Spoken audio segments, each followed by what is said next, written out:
రానున్న పార్లమెంటు ఎన్నికల్లో బీఆర్ఎస్ పార్టీతో కలిసి పోటీ చేయాలని బీఎస్పీ రాష్ట్ర పార్టీ నిర్ణయించింది. బీఆర్ఎస్ అధినేత కేసీఆర్ తో నందినగర్ నివాసంలో బీఎస్పీ రాష్ట్ర అధ్యక్షుడు ఆర్ఎస్ ప్రవీణ్ కుమార్ ఆ పార్టీ ప్రతినిధుల బృందంతో కలిసి జరిపిన చర్చల్లో ఈ మేరకు నిర్ణయం జరిగింది. రానున్న పార్లమెంటు ఎన్నికల్లో పోటీ కోసం బీఆర్ఎస్ బీఎస్పీ మధ్య పొత్తు కుదిరింది. త్వరలో లోక్సభ ఎన్నికలు జరగనున్నాయి. ఈ నేపథ్యంలో పొత్తుకు సంబంధించి సూత్రప్రాయ నిర్ణయం తీసుకున్నట్టు ఇరు పార్టీల అధ్యక్షులు ప్రకటించారు. దీనికి సంబంధించి త్వరలో విధి విధానాలు ఖరారు చేయనున్నారు. బీఎస్పీ తెలంగాణ అధ్యక్షుడు ఆర్ఎస్ ప్రవీణ్ కుమార్ నందినగర్ లోని బీఆర్ఎస్ అధినేత కేసీఆర్ నివాసానికి వెళ్లి కలిశారు. ఇరువురి మధ్య లోక్సభ ఎన్నికలు పొత్తుల అంశంపై చర్చ జరిగింది. పొత్తుతో ముందుకు సాగాలని ఇరు పార్టీల అధ్యక్షులు నిర్ణయించారు. బీఆర్ఎస్ బీఎస్పీ పొత్తుతో ముందుకు సాగితే తెలంగాణలో లోక్సభ ఎన్నికల్లో ముక్కోడపు పోటీ ఉండే అవకాశం ఉంది. కాంగ్రెస్ బీజేపీ బీఆర్ఎస్ బీఎస్పీ మధ్య హోరాహోరీ పోటీ ఉండవచ్చు. బీఎస్పీతో గౌరవప్రదమైన పొత్తు ఉంటుందని కేసీఆర్ అన్నారు. విధి విధానాలు త్వరలో వెల్లడిస్తామని పేర్కొన్నారు. బీఆర్ఎస్ అధినేత సీఎం కేసీఆర్ కొత్త ఎత్తుగడతో పార్లమెంట్ ఎన్నికలకు సన్నద్దమయ్యారు. ప్రధాన పార్టీలు బీజేపీ కాంగ్రెస్ మధ్యన నలిగిపోతున్న పరిస్థితులు కొత్త ఆసరాగా బీఎస్పీతో పొత్తు కుదుర్చుకోవడం చర్చనీయాంశంగా మారింది.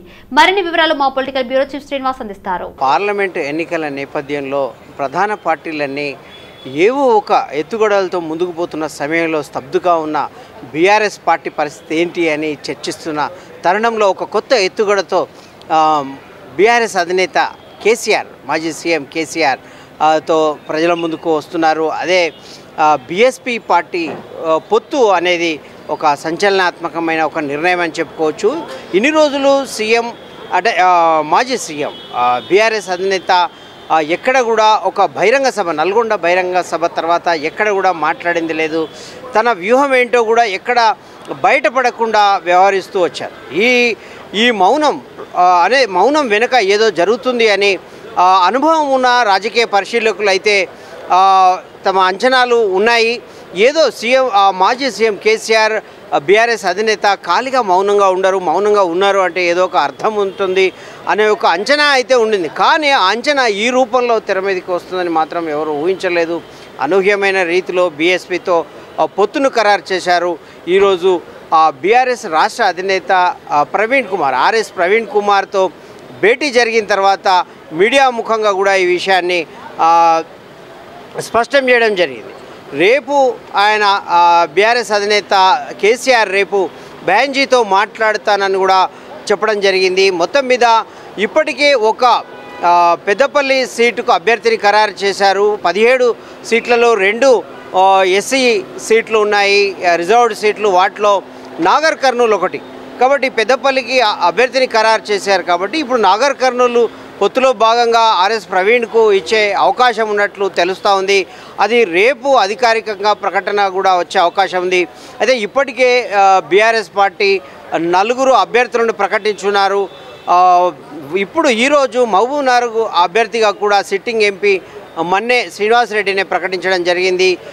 దాంతోపాటు ఈరోజు ఒక మేజర్ డెవలప్మెంట్ బీఆర్ఎస్ పార్టీతో బీఎస్పీ పొత్తు అనేది చెప్పుకోదగ్గ అంశం. అలాగే ఈ బీఆర్ఎస్తో కూడినటువంటి పొత్తులో భాగంగా నాగర్ కర్నూల్లో ఆర్ఎస్ ప్రవీణ్ కుమార్ పోటీ చేసే అవకాశం ఉంది. మొత్తం మీద ఇక పని అయిపోయింది. అసెంబ్లీ ఎన్నికల్లో ఓడిపోయారు. ఒకరొకరుగా పార్టీ మారుతున్నారు. లీడర్లంతా, సిట్టింగ్ ఎంపీలు, వివిధ స్థాయిలో నాయకులు, మున్సిపాలిటీల్లో కూడా అవిశ్వాసం తీర్మానాలతో బీఆర్ఎస్కు చెందిన నేతలు పదవులు పోతున్నాయి. ఇక అయిపోయింది అనుకుంటున్న తరుణంలో మరి బీఎస్పీతో బీఆర్ఎస్ పార్టీ పొత్తుకు చేసినటువంటి ఈ యత్నము, ఈ పొత్తు కుదుర్చుకోవడం అనేది ఏ మేరకు బీఆర్ఎస్ పార్టీకి అనుకూలిస్తుంది, బీఎస్పీకి ఏ మేరకు అనుకూలిస్తుంది అనేది రాను పార్లమెంట్ ఎన్నికల్లో కానీ తేలే అవకాశం లేకపోలేదు. Video journalist Srinivas, city vision, Hyderabad. Secunderabad కుల వృత్తులకు అధునాతన సాంకేతికతను జోడించి బీసీ కులాల సంక్షేమానికి కాంగ్రెస్ ప్రభుత్వం కట్టుబడి ఉందని మంత్రి పొన్నం ప్రభాకర్ స్పష్టం చేశారు. Cantonment Sikh Village Mud Fort ధోబీఘాట్లో మోడర్న్ మైకనైజ్డ్ లాండ్రీ యూనిట్ మంత్రి పొన్నం ప్రభాకర్ ప్రారంభించారు. ధోబీఘాట్లోని చాకలి ఐలమ్మ విగ్రహానికి పూలమాలలు వేసి నివాళులర్పించారు. అనంతరం 500 రూపాయలకే గ్యాస్ సిలిండర్ పథకాన్ని ప్రారంభించారు. కుల వృత్తులు మారుతున్న సాంకేతికతకు అనుగుణంగా మారాలని మంత్రి పొన్నం పేర్కొన్నారు. ఎమ్మెల్యే, ఎంపీతో పాటు ప్రభుత్వ నిధులతో మోడర్న్ మైకనైజ్డ్ లాండ్రీ యూనిట్లను నియోజకవర్గానికి 1 చొప్పున ప్రారంభించేందుకు ప్రణాళికలు సిద్ధం చేస్తున్నట్లు తెలిపారు. తెలంగాణలో కుల వృత్తులను ప్రోత్సహించి ఉపాధి అవకాశాలను కల్పించి అధునాతన సాంకేతిక విధానాలతో ప్రజలు చైతన్యం కల్పించేందుకు కృషి చేస్తున్నట్లు తెలిపారు. బీసీ జనగణన విషయంలో కూడా అసెంబ్లీలో నిర్ణయం తీసుకున్నట్లు ఆయన వెల్లడించారు. బీసీలంతా ఐక్యత ఉండి వారి హక్కులను కాపాడుకోవాల్సిన బాధ్యత ఉందని గుర్తు చేశారు. ప్రభుత్వంలో రేవంత్ రెడ్డి గారి నాయకత్వంలో బలహీన వర్గాల శాఖ మంత్రిగా రాష్ట్ర వ్యాప్తంగా కుల వృత్తులు చేసుకుంటున్నటువంటి వాళ్ళందరికీ కూడా మారుతున్న కాలానికి అనుగుణంగా సాంకేతికంగా ఆ కుల వృత్తిలోకి భాగస్వామ్యం చేసే ఆలోచనతో అప్గ్రేడేషన్ చేస్తూ ఉన్నాం. అందులో భాగంగా ఈరోజు ఎలక్ట్రికల్ వాషింగ్ మిషన్ల దోబిఘాట్లతో ఇక్కడ ఏర్పాటు చేయడం జరిగింది. ఇటువంటి వాషింగ్ మిషన్ దోబిఘాట్లను నియోజకవర్గానికి ఒకటిగా వచ్చే మార్చ్ 5 లోపల ఒక్కొక్కటిగా ప్రారంభం చేయాలని అక్కడ ఉన్న ఎమ్మెల్యే, ఎంపీ, ఎమ్మెల్సీ అందరి నిధులతోటి, ప్రభుత్వ నిధుల సహకారంతో ఇటువంటి కార్యక్రమాలు ఏర్పాటు చేసే ఆలోచనతో పోతా ఉన్నాం.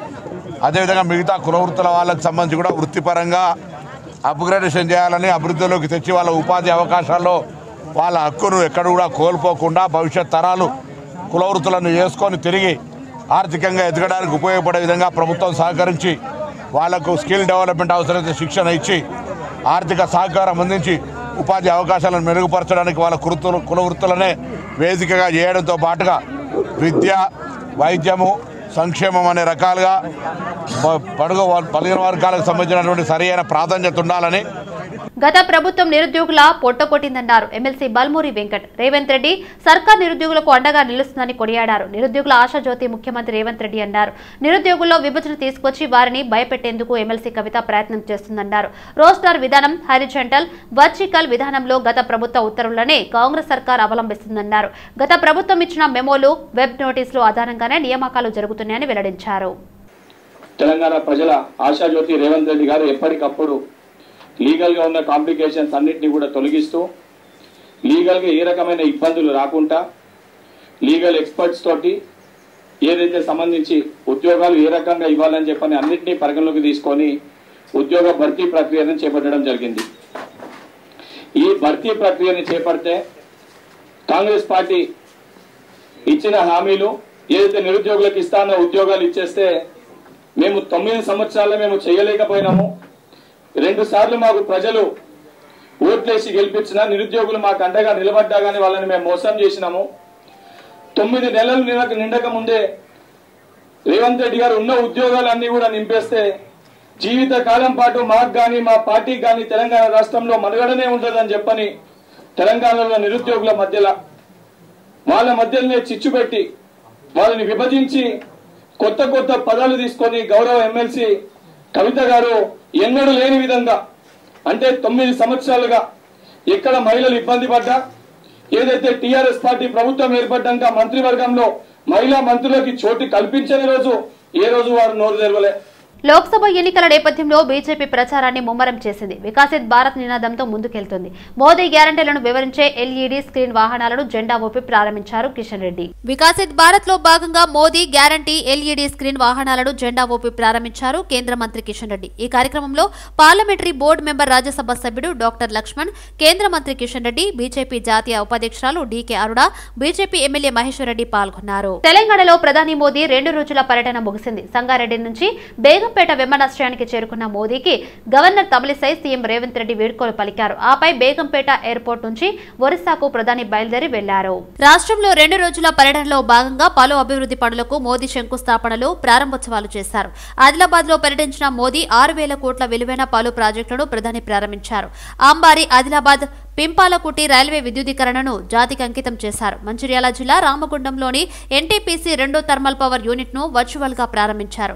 అలాగే ఈ రోజు ఉదయం సికింద్రాబాద్ ఉజ్జయిని మహంకాళి అమ్మవారిని దర్శించుకుని ప్రత్యేక పూజలు చేశారు. అక్కడి నుంచి సంగారెడ్డికి బయలుదేరి వెళ్లిన ప్రధాని పడంచెరులోని పటేల్గూడ చేరుకుని పలు అభివృద్ధి పనులను ప్రారంభించారు. 7,000 కోట్ల అభివృద్ధి పనులకు శ్రీకారం చుట్టారు. అక్కడ ఏర్పాటు చేసిన సభలో మోదీ ప్రసంగించారు. అనంతరం సంగారెడ్డి నుంచి బయలుదేరి బేగంపేట విమానాశ్రయానికి చేరుకుని అక్కడి నుంచి ఒరిస్సాకు ప్రధాని మోదీ పయనమయ్యారు. తెలంగాణకు కేంద్రం నుంచి పూర్తి సహాయ సహకారాలు ఉంటాయని కేంద్ర మంత్రి కిషన్ రెడ్డి అన్నారు.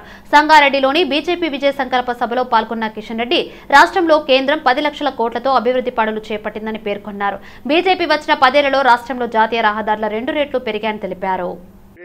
ప్రధానమంత్రి నరేంద్ర మోడీ గారు మరి సుమారు 15,000 కోట్లకు పైగా అభివృద్ధి కార్యక్రమాలకు శంకుస్థాపన ప్రారంభోత్సవ కార్యక్రమాలు చేస్తుండడం నిజంగా గర్వకారణం. 9,000 కోట్ల విలువైనటువంటి మరికొన్ని ప్రాజెక్టులు తెలంగాణ ప్రజలకు ప్రధానమంత్రి గారు అంకితం చేయబోతున్నారు. ఇందులో బేగంపేటలో నిర్మితమైనటువంటి దేశానికి అత్యంత ప్రతిష్టాత్మకమైనటువంటి సివిల్ ఏవియేషన్ రీసెర్చ్ ఆర్గనైజేషన్ సంబంధించినటువంటి ప్రతిష్టాత్మకమైనటువంటి ఇన్స్టిట్యూషన్ ఈరోజు మరి నేషన్ డెడికేషన్ చేస్తారు ప్రైమ్ మినిస్టర్ గారు. గత 10 ఏళ్లుగా నరేంద్ర మోడీ గారి ప్రభుత్వము తెలంగాణ అభివృద్ధి కోసము మనకందరూ తెలుసు మరి 10 లక్షల కోట్ల రూపాయల అనేక రకాల ప్రాజెక్టులు మరి తెలంగాణకు చేయడం జరిగింది. బోధన్ బీసీ హాస్టల్లో మరణించిన గాంధారి మండలం తిప్పారం తాండాకు చెందిన హరియాల వెంకట్ రామ్ కుటుంబ సభ్యులను బీఆర్ఎస్ ఎమ్మెల్సీ కవిత మాజీ ఎమ్మెల్యే జాజుల సురేందర్ పరామర్శించారు. ఈ సందర్భంగా కుటుంబ సభ్యులను ఓదార్చిన ఎమ్మెల్సీ కవిత అండగా నిలుస్తామని భరోసానిచ్చారు. వెంకట్ కుటుంబ సభ్యులకు ఎమ్మెల్సీ కవిత ఆర్థిక సహాయం అందజేస్తారు. ప్రభుత్వ హాస్టళ్లలో ఇలాంటి ఘటనలు పునరావృతం కాకుండా చర్యలు తీసుకోవాలని ఎమ్మెల్సీ కవిత అన్నారు. అంతేకాదు బాధిత కుటుంబంలో ఒకరికి ఉద్యోగం కల్పించి ఆర్థికంగా ఆదుకోవాలని ప్రభుత్వాన్ని ఎమ్మెల్సీ కవిత డిమాండ్ చేశారు. మార్చ్, ఏప్రిల్, మే, జూన్ దాకా ఆల్మోస్ట్ రకరకాల పరీక్షలు ఉంటాయి. పిల్లలందరూ చదువుకుంటూ ఉంటారు. దయచేసి దీంతో పాలిటిక్స్ చేయకండి. విద్యాశాఖకు సపరేట్ గా మంత్రి లేడు కాబట్టి ముఖ్యమంత్రి గారు తక్షణమే రివ్యూ చేయండి అని పదే మొత్తుకున్నాం. నిజంగా ఒక తల్లిగా నేను చాలా బాధపడతా ఉన్నాను. ఇది నేను 5వ చావు చూడడం. కేవలం బీసీ, ఎస్సీ, ఎస్టీ గురుకులాల్లో జరుగుతున్నటువంటి చావులు నేను ప్రత్యక్షంగా పోయింది ఇది 5వది. దాదాపు 12-15 మంది పిల్లల పొట్టబెట్టుకున్నది కాంగ్రెస్ ప్రభుత్వం. ఎందుకంటే డిసెంబర్లో ఎప్పుడైతే ప్రభుత్వం మారిందో తక్షణమే ఒక్కసారి రివ్యూ చేసుకుని ఈ స్కూల్స్ అన్నిటిని చూసుకున్నట్టయితే బాగుండేది. ఎన్నిసార్లు సూచన చేసినా కూడా ఎంతసేపు పబ్లిసిటీ స్టంట్స్, పొలిటికల్ స్పీచెస్, ఇప్పటికి కూడా కేసీఆర్ మీద పడి ఏడుసుడు తప్పితే ఈ ముఖ్యమంత్రి గారు చేసింది ఏం లేదు. ఇవాళ ఒక తల్లిగా నేను ఆవేదనతో చెప్తా ఉన్నా. మేము చూసొచ్చినాం ఇవాళ తండాలో ఊరంతా కన్నీరు మున్నీరుగా ఏడుస్తున్నారు. ఎవరు తీసుకొచ్చిస్తారు చెట్టంతా కొడుకును? ఎంత బాధ అవుతుంది. ఆ కడుపు కొత్త అర్థం చేసుకోవాలి కదా. ఎందుకు చచ్చిపోయిన పిల్లలు? చిన్న మిస్టేక్, చిన్న గొడవ ఆపడానికి అక్కడ ఎవరు లేకపోతే 8 మంది పిల్లల జీవితాలు ఇలా ఆగమైనాయి. మళ్లీ ఇవాళ చెప్తా ఉన్నాం గౌరవ ముఖ్యమంత్రి గారికి, దయచేసి ఇప్పటికన్నా మీరు రివ్యూ చేయండి. ఇది పిల్లలాట కాదు. ఏదో పొలిటికల్ స్పీచ్ ఇచ్చి కేసీఆర్ 2 మాటలు అనిపోయితే సమస్యలు సాల్వ్ కావు. బీఆర్ఎస్ దుకాణం క్లోజ్ అయిందన్నారు టీపీసీసీ ఉపాధ్యక్షురాలు శోభారాణి. బీఆర్ఎస్ అధికారంలోకి రావడం అన్నది కళ అని ఎద్దేవా చేశారు. సీఎం రేవంత్ రెడ్డిపై విమర్శలు చేస్తే వార్తలో నిలుస్తామని బీఆర్ఎస్ నేతలు మాట్లాడుతున్నారని అన్నారు. అధికార పక్షానికి ప్రతిపక్షానికి తేడా తెలియకుండా బీఆర్ఎస్ నేతలు మాట్లాడుతున్నారన్నారు. ప్రధాని ఎవరైనా రాష్ట్రాలకి పెద్దన్న పాత్ర పోషించాల్సిందేనని తెలిపారు. బీఆర్ఎస్ నేతలని కాపాడుకునే పనిలో కేసీఆర్ ఉన్నారని శోభారాణి వెల్లడించారు. సీఎంపై విమర్శలు చేస్తే తాట తీస్తామని హెచ్చరించారు. నిరుద్యోగ యువతికి ఉద్యోగాలు వస్తుంటే బీఆర్ఎస్ పార్టీ నేతలకి కడుపు మంట వస్తుందని విమర్శించారు. బాధపడుతూ ఊర్లలో ఒక మాట మాట్లాడతారు, కళ్ళు మండుతున్నాయని చెప్పేసి. బహుశా అదే కోణంలో ఇవాళ బీఆర్ఎస్ పార్టీ నాయకులు కామెంట్ చేస్తూ ఉన్నారు. కాంగ్రెస్ పార్టీ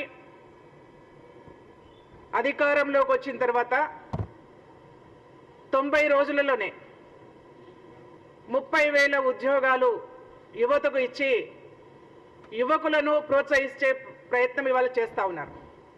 ఏ మాత్రం చిత్తశుద్ధి ఉన్నా బీఆర్ఎస్ పార్టీ నాయకులు అప్రిషియేషన్ ఇవ్వాలి. కాంగ్రెస్ పార్టీ వాళ్ళు మేము చేయలేనటువంటి పనిని ఈ రాష్ట్ర ముఖ్యమంత్రిగా ఒక యువకుడు యువతను ఉద్యోగాలు ఇచ్చి ఆదరిస్తూ ఉన్నాడని చెప్పేసి, అవకాశాలు ఇస్తున్నాడని చెప్పేసి అప్రిషియేషన్ ఇవ్వాల్సింది పోయి గుడ్డు మీద ఈకలు వీకే ప్రయత్నం ఇవాళ కవిత చేస్తూ ఉన్నది. మాకు అర్థం కావట్లేదు ఇవాళ బీఆర్ఎస్ పార్టీ నాయకుల వైఖరిందో మాకు అర్థం కావట్లేదు. నాడు తెలంగాణ ఉద్యమమే నీళ్లు నిధులు నియామకాల పేరు మీద ఉద్యమం జరిగి తెలంగాణ రాష్ట్రం వచ్చిన తర్వాత ఒక్క ఉద్యోగం కూడా ఇవాళ బీఆర్ఎస్ పార్టీ నాయకులు ఇవ్వలేకపోయినారు. కేవలం వాళ్ళ కుటుంబానికి తప్పిస్తే తెలంగాణ రాష్ట్రం కోసం అసువులు బాసినటువంటి కుటుంబాలకు కానీ, తెలంగాణ రాష్ట్రం కోసం జెండాలెత్తి ఉద్యోగాలు రాకుండా రోడ్ల మీదకి వచ్చి అనేక ఉద్యమాలు చేసేటటువంటి యువకులకు కానీ ఒక్కరికి కూడా ఇవాళ తెలంగాణ రాష్ట్రంలో న్యాయం జరగలేదు. 33,000 ఉద్యోగాలు ఇచ్చినా అంటున్న సీఎం రేవంత్ రెడ్డి చెప్పడంలో సత్యం లేదన్నారు బీఆర్ఎస్ నేత శ్రవణ్ కుమార్. అబద్దాలు చెప్పి అధికారంలోకి వచ్చింది కాంగ్రెస్ పార్టీ అన్నారు. అబద్దాలతోనే ప్రజలను మభ్యపెట్టాలని చూస్తున్నారని విమర్శించారు. 3 నెలల్లోనే 30,000 ఉద్యోగాలు రేవంత్ రెడ్డి ఇచ్చినా అని చెప్తా ఉన్నాడు. ఇది నమ్మశక్యంగా ఉందా? ఒక్కసారి తెలంగాణ సమాజం దయచేసి ఆలోచించాలని నేను కోరుతా ఉన్నాను. 3 నెలల్లో 30,000 ఉద్యోగాలు నేను ఇచ్చేసినానని చెప్పని నిర్లజ్జగా నిస్సిగ్గుగా అబద్ధాలు ఆడుతున్నటువంటి రేవంత్ రెడ్డి గారిని ఏమనాలో తెలంగాణ సమాజం దయచేసి చెప్పండి. పాథలాజికల్ కంపల్సివ్ లయర్గా మారిపోయినారు రేవంత్ రెడ్డి గారు. ఎందుకంటే అబద్ధాల పునాదుల మీద కాకమ్మ కబుర్లు చెప్పి ఉన్నాయి లేనట్టు లేని ఉన్నట్టుగా గత ప్రభుత్వం పైన, ముఖ్యంగా కేసీఆర్ గారి పైన, కేటీఆర్ గారి పైన దుమ్మెత్తిపోసి అధికారంలోకి వచ్చిన తర్వాత కూడా కుక్కతో ఒక గుండ్రాయి కడితే కూడా చక్కగా కాదన్నట్టుగా అదే అబద్ధాల పునాదుల మీద ఇవాళ అధికారాన్ని చెలాయిస్తూ ప్రజల్ని మభ్యపెట్టాలనే ప్రయత్నం చేస్తూ ఉన్నారు. నేను రేవంత్ రెడ్డి గారిని సూటిగా ఒక ప్రశ్న అడగదలుచుకున్నా. మీరు గత ప్రభుత్వం ఇచ్చినటువంటి ఒక నోటిఫికేషన్లు, రిక్రూట్మెంట్ ప్రాసెస్ మధ్యలో ఉన్నటువంటి ఒక ఉద్యోగాలను కలుపుకొని 2 లక్షలు ఇస్తా అన్నారా? మీరు అధికారంలోకి వచ్చిన తర్వాత 2 లక్షల ఉద్యోగాలు సృష్టించి మీరు నిరుద్యోగులకు అందజేస్తా అన్నారా? దయచేసి దీనికి సమాధానం చెప్పండి. రాష్ట్ర ఉర్దూ అకాడమీ చైర్మన్ గా నియమితులైన తాహెర్ బిన్ హుందాన్ బాధ్యతలు చేపట్టారు. ఉమ్మడి రాష్ట్రంలో నిజామాబాద్ జిల్లా పరిషత్ చైర్మన్ గా పనిచేశారు. రాష్ట్ర ఉర్దూ అకాడమీ చైర్మన్ గా నిజామాబాద్ కు చెందిన తాహెర్ బిన్ హుందాన్ నియమితులయ్యారు. ఈ మేరకు రాష్ట్ర మైనార్టీ సంక్షేమ శాఖ ప్రధాన కార్యదర్శి ఉమర్ జలీల్ ఉత్తర్వులు జారీ చేశారు. తాహెర్ బిన్ హుందాన్ ప్రస్తుతం పీసీసీ ఉపాధ్యక్షులుగా పనిచేస్తున్నారు. 2018లో జరిగిన అసెంబ్లీ ఎన్నికల్లో నిజామాబాద్ అర్బన్ కాంగ్రెస్ అభ్యర్థిగా పోటీ చేసి ఓడిపోయారు. ఉమ్మడి రాష్ట్రంలో కొన్ని రోజుల పాటు నిజామాబాద్ జిల్లా పరిషత్ చైర్మన్ గా పనిచేశారు. ఇదిలా ఉండగా మైనార్టీస్ ఫైనాన్స్ కార్పొరేషన్ చైర్మన్ గా ఓబైదుల్లా కొత్వాల్ ను ప్రభుత్వం నియమించింది. ఉర్దూ అకాడమీ చైర్మన్ బాధ్యతలు స్వీకరించారు తాహెర్ బిన్ హుందాన్. ఈరోజు ఎలక్ట్రానిక్ మీడియా ఉర్దూ మరియు తెలుగు ఛానళ్లకు సంబంధించినటువంటి విలేకరులు ఇక్కడికి వచ్చిన సందర్భాన నేను ఈరోజు ఉర్దూ అకాడమీ చైర్మన్గా బాధ్యతలు స్వీకరించినటువంటి విషయాన్ని, నాతో పాటు నేను బాధ్యతలు స్వీకరించినప్పుడు వక్ఫ్ బోర్డ్ చైర్మన్ గౌరవనీయులు అజ్మతుల్లా హుసేన్ గారు ఉన్నారు. అదేవిధంగా మైనార్టీ ఫైనాన్స్ డిపార్ట్మెంట్ సంబంధించినటువంటి చైర్మన్ ఉబేదుల్లా కొత్వాల్ గారు ఉన్నారు. మా డైరెక్టర్ గారు ఉన్నారు. వారి అందరి తరఫు నుండి ఈ రాష్ట్రంలో ఉన్నటువంటి ప్రజలందరికీ, ముఖ్యంగా ఉర్దూ రిలేటెడ్ సంబంధించినటువంటి శాఖకు, అదేవిధంగా ఈరోజు ఈ బాధ్యతను నాకు ఇచ్చినటువంటి గౌరవ dynamic chief minister Revanth Reddy గారికి, అదేవిధంగా వారి క్యాబినెట్లో ఉన్నటువంటి ఉప ముఖ్యమంత్రి భట్టి గారికి, క్యాబినెట్ మంత్రులకు, ముఖ్యంగా నన్ను ఈరోజు ఈ చైర్మన్ పదవి ఇవ్వడానికి అఖిల భారత కాంగ్రెస్ కమిటీ మేడ్చల్ జిల్లా గట్కేసర్ నుండి లింగంపల్లి వరకు నూతనంగా ఏర్పాటు చేసిన ఎంఎంటీఎస్ రైలును ప్రధాని మోదీ వర్చువల్ గా ప్రారంభించారు. Medchal MLA Mallareddy, MLC AVN Reddy, railway manager Bhartesh కుమార్లు పచ్చజెండా ఊపి రైలును ప్రారంభించారు. ఎన్నో రోజులుగా ఎదురు చూస్తున్న ఎంఎంటీఎస్ రైలు రాకతో ఉద్యోగులు, వ్యాపారస్తులు హర్షం వ్యక్తం చేస్తున్నారు. గట్కేసర్ నుంచి సనత్ నగర్ మీదుగా లింగంపల్లి స్టేషన్ల మధ్యలో 2 ఎంఎంటీఎస్ రైలు సేవలు అందించడం హర్షణీయమని ఎమ్మెల్యే మల్లారెడ్డి హర్షం వ్యక్తం చేశారు. ఈ కార్యక్రమంలో Ghatkesar municipal chairman Mulli Pavani, Jangaiah Yadav, Ghatkesar MPP Enugu Sudarshan Reddy, BRS party municipal అధ్యక్షుడు బండారి శ్రీనివాస్ గౌడ్, కౌన్సిలర్లు, ఎంపీటీసీలు, ప్రజలు పాల్గొన్నారు. ఈరోజు నెరవేరింది. దానికి ప్రధానమంత్రి మోడీ గారికి ధన్యవాదాలు. ఎందుకంటే నేను ఎంపీ ఉన్నప్పటి నుండి అండర్ పాస్ కానీ, ఎంఎంటీ రైలు కోసం కానీ ఇవన్నీ కూడా అప్పుడే నేను రిప్రజెంటేషన్ అప్పుడే లెటర్లు ఇచ్చినా అవన్నీ కూడా ఇవాళ ఉన్నప్పుడు రైల్వే మంత్రి ఉన్నప్పుడు ఇప్పుడు అవన్నీ కూడా ఫలించినాయి. అది కూడా నా ఆధ్వర్యంలో నేను ఎమ్మెల్యేగా ఉన్నప్పుడే ఇప్పుడు స్టార్ట్ అయినందుకు మోడీ గారికి చాలా చాలా ధన్యవాదాలు. ఏది ఏమైనా గట్కేసర్ రైల్వే స్టేషన్ ఇవాళ బ్రహ్మాండంగా తయారైంది. దానికి తోడు ఎంఎంటీసీ రైలు పేద ప్రజల కోసం 5 రూపాయలకే సనత్ నగర్ వరకు, అక్కడి నుంచి ఇంకో 5 రూపాయలు పెడితే లింగంపల్లి దాకా 10 రూపాయలలో లింగంపల్లి దాకా పోవచ్చు. పేద ప్రజలకు అన్ని రకాలు కూడా సవలతుతోటి అనుకూలంగా ఈ ట్రైన్ ఇవాళ ఎంఎంటీసీ రైలు ఓపెన్ చేసినందుకు, ప్రారంభించినందుకు. ఇటీవల జియగూడ బైపాస్ రోడ్లో సివరేజీ నెట్వర్క్ పైప్ లైన్ పనుల కోసం మ్యాన్ హోల్లో ప్రమాదవశాత్తు మృతి చెందిన శ్రీనివాస్, హనుమంతు, వెంకటేశ్వర్లోని 3 కార్మికుల కుటుంబ సభ్యులకు ప్రభుత్వం బాసటగా నిలిచింది. ఆర్థికంగా సాయం అందించి ఆదుకుంది. జాతీయ సఫాయి కర్మచారి చైర్పర్సన్ ఎం వెంకటేశన్ హైదరాబాద్ విచ్చేసి బాధిత కుటుంబ సభ్యులను పరామర్శించి వారితో మాట్లాడారు. ఖైరతాబాద్లోని ప్రధాన కార్యాలయంలో బాధిత కుటుంబాలకు ఒక్కో కుటుంబానికి 10 లక్షల చొప్పున 3 కుటుంబాలకు కలిపి మొత్తం 30 లక్షల విలువైన చెక్కుల్ని తక్షణ సాయంగా జలమండలి ఎండీ సుదర్శన్ రెడ్డితో కలిసి అందజేశారు. కేంద్ర ప్రభుత్వ మార్గదర్శకాలు అనుసరించి బాధిత కుటుంబాలను ఆదుకోవాలనే ఉద్దేశంతో ఈ తక్షణ సాయం అందజేశారు. అంతకుముందు చైర్పర్సన్ ఎం వెంకటేశన్ ఎండీ ఉన్నతాధికారులతో కలిసి ప్రమాదం జరిగిన ప్రదేశాన్ని సందర్శించి పరిశీలించారు. ఘటనకు సంబంధించిన వివరాలు అధికారులను అడిగి తెలుసుకున్నారు. ఈ కార్యక్రమంలో executive director doctor M Satyanarayana, project director Sridhar Babu, సిజిఎంలు రఘు, మహమ్మద్ అబ్దుల్ ఖాదర్ తదితరులు పాల్గొన్నారు.